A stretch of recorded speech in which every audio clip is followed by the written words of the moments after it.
Welcome to the BeFit podcast. I am Jo, a mum, a fitness coach and the founder of BeFit. This podcast is all about helping women move, eat and live in a way that builds strength, energy and confidence at every stage of life.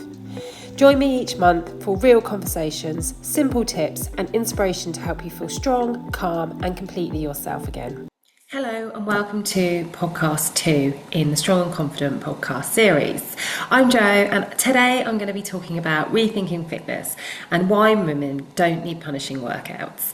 So I've been in the industry for, a long time, so 17 years or over 17 years, and we have been built to believe that workouts need to be punishing, that it's about sweating buckets and losing weight and focusing on how our body looks.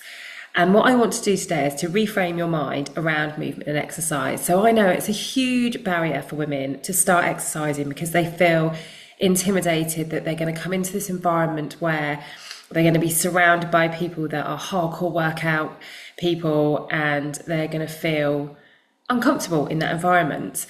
But there's so much more about movement, and this is what we focus on here, or what I like to focus on, is about feeling better, feeling energized, and finding workouts that nurture you rather than punish you.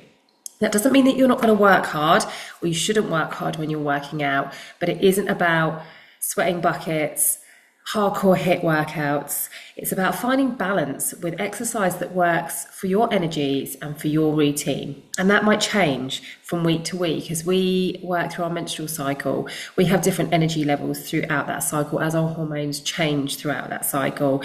It might be that you're perimenopausal and your hormones are up and down, and some days you're full of energy and other days you aren't. And it's about finding a way that you can work with your body that works for you. It's a non-negotiable that we should be doing strength training as midlife ladies, or any ladies really, because we need to combat the aging process and don't wait till you're in menopause to do it. Do it before if you can. Integrate some kind of strength training into your life.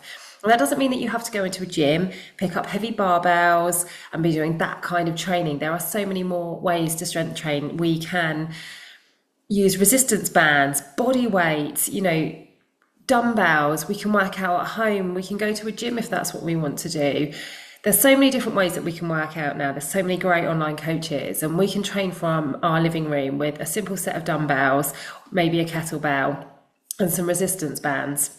So don't be afraid of resistance training, and don't be afraid of movement. Don't think that just because you're going out for a walk that isn't enough, because that absolutely can be part of your day.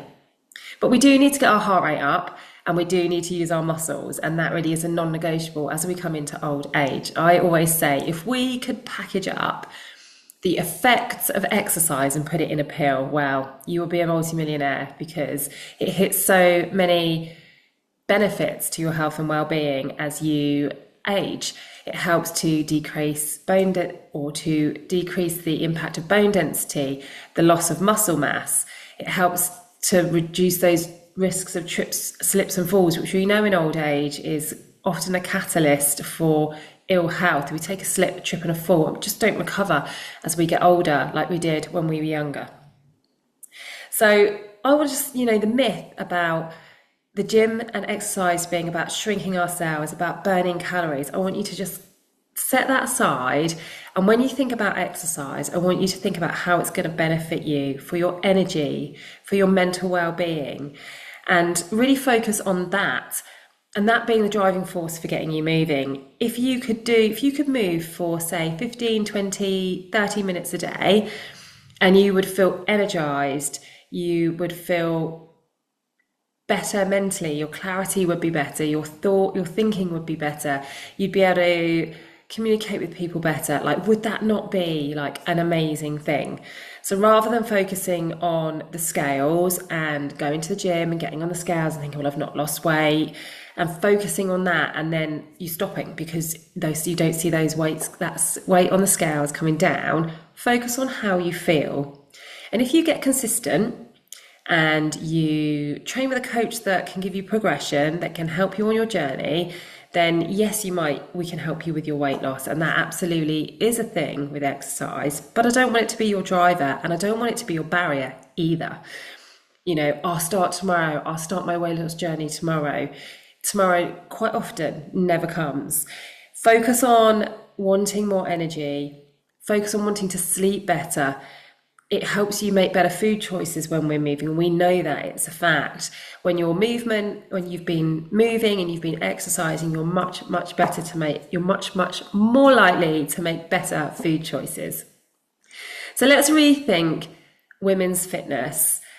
Move away from punishing workouts and move towards nurturing movement. Just half an hour a day, 20 minutes a day of some strength training, some squats, some push-ups. That's really going to help with some of your symptoms that you might be feeling in perimenopause. It also helps with PMT, and it helps to reduce the aging effect on the body. Fitness should fit your life, not the other way around. Next time, I'll be sharing my 5 pillars of health, and I believe every woman needs for lasting wellness. You've been listening to the Be Fit podcast with me, Jo.